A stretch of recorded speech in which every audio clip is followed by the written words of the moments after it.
There is much to talk about. Let's get to our panel. Joining us from Chicago is Omar Badar. He's a political analyst, human rights advocate, and the deputy director of the Arab American Institute. Eugene Kontorovich, he's a law professor at George Mason University and the head of international law at the Department of the Kohelet Policy Forum in Jerusalem. Joining us here in Washington, D.C., Deborah Shushan. She is the director for policy and government relations at Americans for Peace Now. And joining us from Tel Aviv is Simcha Rothman. He is a legal advisor for Meshulet, the Israel Movement for Government and Democracy. Simcha, I'd like to start with you. Highly unusual move. That's what people are saying right now. Israel, unique. It is a democracy in an area of the world not known for that. What signal does it send when you say you're going to bar two members of Congress from your strongest ally? I think the message is that Israel is a nation that keeps its laws. The law in Israel is quite clear. It says anyone who supports BDS is to be banned from Israel. It's just simple as that. Israel maybe at the beginning thought that because they are congresswomen and they will get some kind of special treatment, when we discovered that what they're going to use the trip in Israel to further the BDS movement and to make it even stronger. There is no point in letting them get in, and I think that the outcome that we saw at the end, that they got a humanitarian visa to get and visit the grandmother, and they just said, oh, okay, so if we can't use it against Israel, then we're not coming. So I think it's quite clear. Omar, I want you to pick up on that. Firstly, your reaction to that. Indeed, do you think that's the message? And does it really bring more attention to the BDS, which we'll get into in just a minute? Let's listen to what Prime Minister Netanyahu had to say when he was discussing the rules behind the initial ban. As a vibrant and open democracy, we accept all the visitors and all the criticism, and we have done this in receiving all the Republicans and the Democrats along the years, including in the past week with open arms. But there's one thing we are not willing to do in accordance with the law. We are not willing to accept into Israel people who are calling for the boycott of Israel. Indeed, people who are working towards the delegitimization of the Jewish state. Omar, I want to pick up on that because you have had some pretty harsh language in the past. You said previously that this should, quote, put to rest the delusion that Israel is a democracy that respects freedom of thought. Does Israel not have the right to admit or not admit anyone into the country?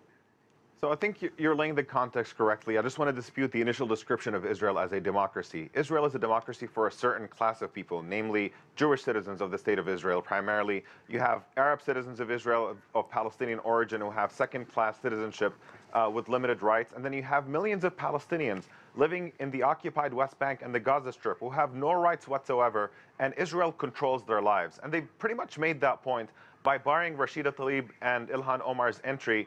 By the way, they were primarily going to meet with the Palestinians in the Palestinian territories. And by barring them, Israel simply demonstrated the fact that the Palestinians are a captive population who have no say whatsoever in what happens in their lives by saying that they have the right to permit U.S. lawmakers either to enter or not enter, that this is a decision that is held by them. And that is precisely the problem. The Palestinians ought to be a free people. They are under an occupation that is illegal at this point because the Palestinians fulfilled all their obligations to bring an end to that occupation. And basically, you have a situation here where American lawmakers, by the way, the U.S. is funding Israel to the tune of $40 billion per decade. And Israel then disregards all American policy preferences, continues to build settlements on top of the Palestinian territories. And if any lawmakers are going to be critical of Israel on this front, they're going to bar them from entering. I mean, the entire thing is just a joke. So we have a serious problem that ought to be fixed, and it gets fixed by the U.S. putting serious pressure on Israel to end that occupation, and by telling them that it's not acceptable to bar the entry of American lawmakers because they disagree with their views. Eugene, I saw you very focused in on that response. Let's first listen to what a longtime senior Palestinian official, Hanan Ashrari, had to say about Israel's initial action. This is really unacceptable. It's a direct insult to the American people. It's a direct insult to the representatives of the American people, and it's a way in which Israel shows that it is a dictatorship that cannot tolerate any criticism, and that it will prevent anybody from interacting with the Palestinian people or seeing the reality of this cruel and illegal occupation on the ground. Again, Eugene, picking up on what Omar said just a moment ago, she goes on to say, as we heard, Israel is a dictatorship that cannot tolerate any criticism. Now, those are strong words, and you've previously argued that Israel should admit both Omar and Tlaib. Is Israel being oversensitive about this criticism? Israel has every right to take this position. The notion that not admitting these congresswomen, it makes Israel not a democracy, is absurd. You started this segment by asking, is this decision unique? So we know that many democratic countries ban visits, ban visas to legislators of fellow democracies, of allied countries, when their laws dictate. The United States, under the Obama administration, barred a sitting Israeli member of Knesset. They barred the current Prime Minister of India, Mr. Modi, for many, many years under both the Bush and Obama administration when he was the governor of a province in India. The United Kingdom has banned legislators from Israel, from other countries. China does not give visas to anyone simply because they're a member of parliament of a democracy. So it is consistent with being a democracy, and everything Omar said would really mean that America is not a democracy because it has barred entry to democratically elected leaders. Of course, that's absurd. This is a double standard for Israel. And I want to say they were not excluded because of their views. They were denied visas because they are working to foster an economic warfare campaign against the state of Israel. Those are actions, not words. I'd like to Israel respond to that real admits quick. tens of thousands of critics every year. Okay, I think Omar would like to respond to that. I saw you shaking your head no virtually the whole time that Eugene was speaking. We should be clear about the fact that Israel is not just barring these members of Congress entry into Israel, they're barring their entry into the Palestinian territories. The Palestinian territories are not Israel. Israel is legally obligated to withdraw from the Palestinian territories. And you have a situation that is effectively apartheid on the ground where Palestinians have no say in their own lives and determining their own future. If Israel is tired of dealing with this rhetoric, all they have to do is simply end the occupation of the Palestinian territories, start treating Palestinians as equal human beings, and there would not be a BDS movement anymore. There would not be this campaign of putting economic pressure on Israel to get them to abide by international law and respect human rights. That's completely not true. Okay, I want to get back to that in just a moment, but I want to bring Deborah in to this discussion. She and I were talking. We had the luxury of being here on set while you gentlemen are all a remote area. And we were talking about Donald Trump's involvement in this. And U.S.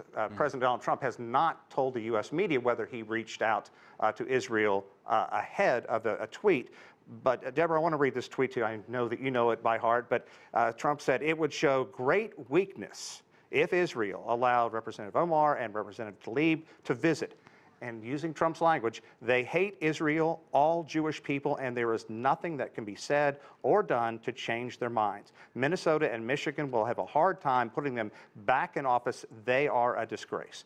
Firstly, do you think it's proper for a U.S. president to weigh in, especially such harsh language in the internal affairs of another nation, especially considering what a strong ally Israel is, especially the Trump administration? And secondly, do you believe that the president's decision influenced Israel? So thank you for those questions. First of all, I would go so far as to say that Trump's actions directly calling on the Israeli government, and it was, by the way, reported in the Israeli media, that Trump was putting pressure on the Israeli government not to allow Omar and Tlaib in before they were actually denied entry. It wasn't just the tweet. I would go so far as to say that that was disloyal as far as U.S. interests are concerned. I mean, the fact of having an American president encourage a foreign country not to allow two elected representatives of the United States in is unprecedented as far as I'm aware, and is absolutely shocking. As far as whether it had an impact, absolutely yes, it clearly had an impact. Ron Dermer, the Israeli ambassador to the U.S., had previously announced that Omar and Tlaib would be allowed in. Israel's entry law of 2017 does have provisions for exemptions to be issued. He said that they would be allowed in to show respect to elected officials of the United States. Obviously, once Bibi weighed in, once Prime Minister Netanyahu weighed in, Trump weighed in, because Bibi is so dependent on Trump, for electoral advantage in the upcoming elections, there was no way that he could say no. Interesting. It's funny to see Deborah and I'm sorry, Eugene, go ahead. Finish. Deborah and Omar disagree here because Omar said that Congress needs to punish, that the U.S. needs to punish Israel for going against the policy preferences of the United States, but Deborah is saying that Israel acted on the policy preferences of the President of the United States. You can't have it both ways. Israel is either listening to the President of the United States or insulting the United States. And it can't be that listening to the President is the same as insulting the United States. Simcha, I want to bring you in on this because the U.S. conservative group, AIPAC, which has a lot of juice in the United States, has long been a staunch supporter of Israel and Prime Minister Netanyahu. Here is how they responded with a message. We disagree with Representatives Omar and Tlaib's support for the anti-Israel, anti-peace BDS movement, along with Representative Tlaib's calls for the one-state solution. We also believe every member of Congress should be able to visit and experience our democratic ally Israel firsthand. Now, this comes from a major organization that has supported the United States. Is this a highly unusual move, and are you concerned that barring Congresswomen will cost Israel some support of Jewish people in the United States and non-Jews as well? I think that I think the problem, as Eugene said, I think the problem is within U.S. and I think Israel should not intervene in the problems of the U.S. According to the fact that people within the U.S. Show weakness when they see anti-Semitism. As I'm sad to say, we heard here in this show anti-Semitism in action.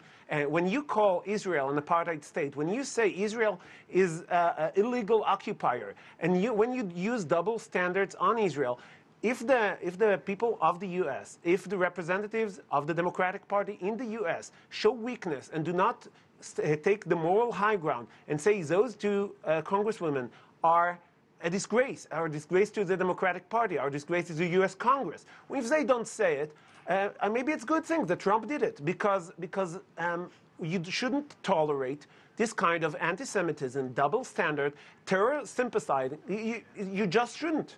And I think that AIPAC, and maybe they want to keep their good friends in the Democratic Party. Maybe, I don't know. I'm not into American politics in that way.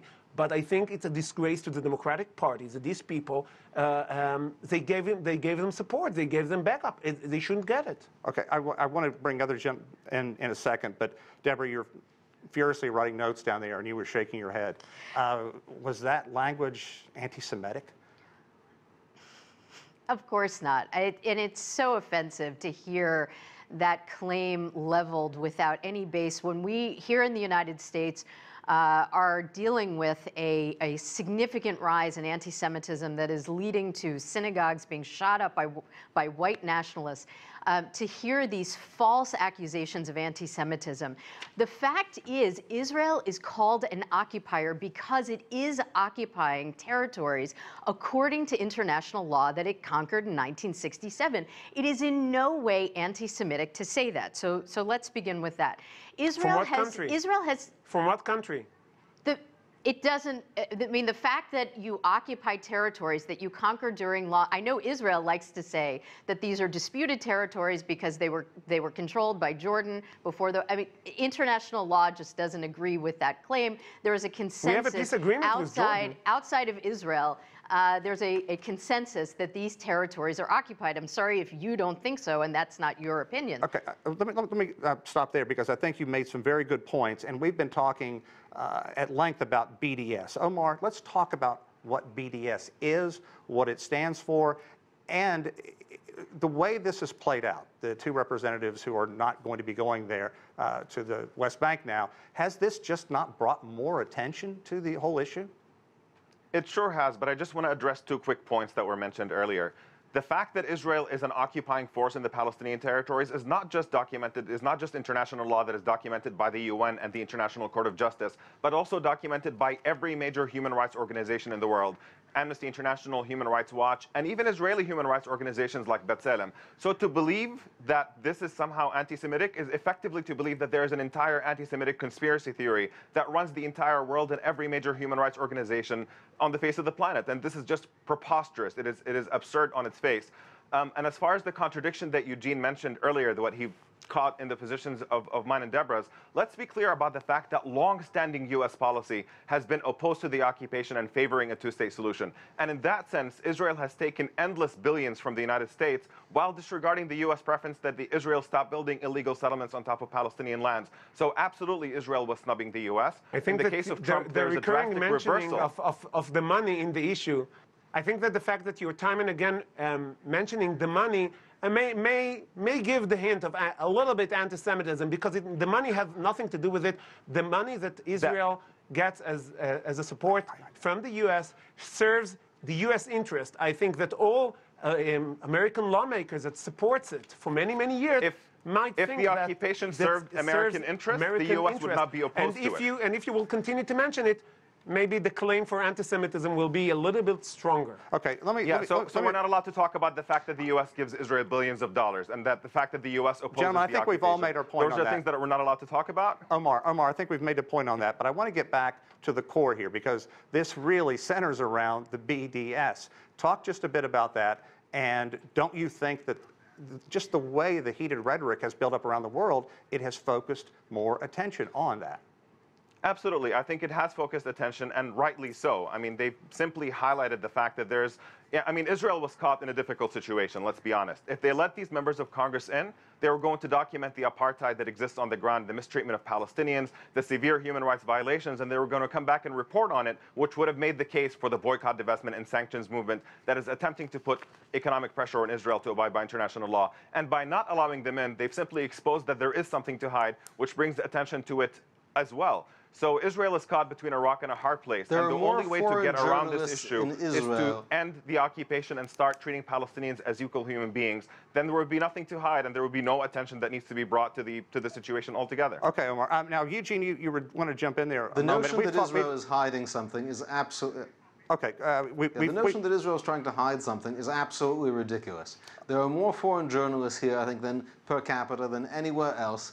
The occupation is written about in the New York Times and on CNN and every day. The notion that Israel is trying to hide something is not correct. What Israel is trying to do is keep out people. And in the Israel, I have to say, the Holocaust and Nazi Germany are taken a little bit personally. And Representative Omar is someone who compared Israel to Nazi Germany and who said we need to struggle against Israel the way we struggled against Nazi Germany. That is something which in Israel is a pretty hard thing to take. Okay, gentlemen, I want to get back on this. One of the reasons Israel banned them. Let's get back on the subject about the two representatives as well, because Tlaib appealed her ban at first on the humanitarian grounds in a letter to the Israeli government when she wanted to visit her 90-year-old grandmother in the West Bank. Now, Israel agreed, but with restrictions, including not to promote the boycotts against Israel during her trip. Now, after first agreeing, she changed her mind, and this is what she said in a tweet. When I won, it gave the Palestinian people hope that someone will finally speak the truth about inhumane conditions. I can't allow the state of Israel to take away that light by humiliating me and my love for my city, the Arabic word for grandmother, to bow down to their oppressive and racist policies. Picking up on what you were talking about, Eugene, strong words. There are a lot of correspondents from around the world there. How is this going to play out? The point here is not the media appearance. They have engineered a situation where it's going to be bad press for Israel either way. But Israel needs to be seen as following its own laws, and that's what's happening here. We could not make an exception for these congresswomen. And I think it's also going to focus attention on the fact that they are promoting boycotts of Israel. They are trying to engage in a campaign of economic warfare against Israel, which does not have to do with the 1967 borders, which calls for a return to people who left here in 1948, or even their descendants, which calls for the end of Israel as we know it, the end of Israel as a Jewish state. That is their agenda, and they've become more open about this agenda. They've become quite clear about it, and I think people are going to see that the Democratic Party is being pulled hard in the way of Corbyn anti-Semitism. Okay. It is being Corbynized, and it's a slippery slope. Deborah, I want you to jump in because I know you want to, but Israel's interior minister tweeted his response about Tlaib as well. And in it, he said, I approved her request as a gesture of goodwill on a humanitarian basis. But it was just a provocative request aimed at bashing the state of Israel. Apparently, her hate for Israel overcomes her love for her grandmother. Those are strong words. Those are disgusting words, and we heard them echoed by the President of the United States when he even floated the ridiculous conspiracy theory that maybe Representative Tlaib doesn't actually have a grandmother, but if she did have a grandmother, then her grandmother's lucky because she wouldn't actually have to see Rashida Tlaib. I mean, these are just disgusting things that we're hearing, and an effort to I mean, the idea that Representative Tlaib's trip would go from being a trip that would be centered around congressional oversight, which is her job, to go to the Palestinian territories and see how U.S. policy is dramatically and negatively affecting Palestinians, and then turn it into a humanitarian cause, is really just a microcosm of the way that Israel and some here in the United States too have sought to turn Palestinians into a purely humanitarian issue and take away their political drive for national self-determination. Please don't interrupt me. And one other point I just want to make, if I could quickly, is that Mr. Kantorovich, as you've heard, represents what I like to call the anti-BDS movement. And that anti-BDS movement is not actually about economic warfare against Israel. It's actually about protecting the occupation, protecting settlements, and we can see that in the fact that the entry law, Israel's 2017 entry law, isn't just directed against boycotts against Israel, but anyone who boycotts settlements and occupation. And the same is true of many of these anti-BDS laws that we've seen passed around the country by states, and also initiatives that we've also seen in Congress. The fact that Congress would pass an anti-BDS resolution, and you have 21 members of Knesset send a letter to Congress and say, well, thank you, but actually this is problematic because that resolution also promotes two states, and BDS and the two-state solution is a bigger threat to Israel than BDS, shows that the real desire here is to protect the occupation and settlements and forward annexation. Now, gentlemen, hang on. I have time for one more question, and I want to bring Simcha in one last time, because I want to talk about Netanyahu and now how this is going to play out for him. Because for the first time in the nation's history, Parliament voted to dissolve itself and call a second election. Prime Minister Netanyahu failed to form a ruling coalition earlier. So how do you see the controversy playing out over the two representatives in that re-election effort? I don't think it will affect the chances of Netanyahu winning the next election or losing the next election, because I think that there may be 21 Knesset members that, for some strange reason, want to get American lawmakers involved in Israeli inner politics, as many other around the world would want. But I think the majority of the public in Israel thinks that Israel needs to protect its citizens, needs to protect its borders. And I have to remind you, there are apartheid roads in Judea and Samaria where Jews cannot go through. There are people sitting in hospital, a brother and a sister. There are a brother and a sister sitting in hospital as we speak because someone run them down just because they are Jewish. There are no elections in the Palestinian Authority for many, many years because Abu Mazen, also known as Mahmoud Abbas, the Holocaust deniers, he knows that if there will be an election, the people in the Palestinian people will choose Hamas, an organization that wants to kill all Jews regardless of 1967 borders, wants to kill all Jews because they are Jews. That is what we are facing here in Israel. So the question, if two lawmakers that are terror sympathizers and they compare Israel to Nazi Germany, if they will come in here or not, will not affect Netanyahu's chances. Okay, gentlemen, I I'm just sorry. wanna squeeze something in. I'm sorry we are running out of time. We have to go. We knew this one had the potential for to live up to its name as The Heat, and it certainly did that today. And that does it for this edition of The Heat. I'm Sean Calebs in Washington, D.C. As always, thanks for joining us.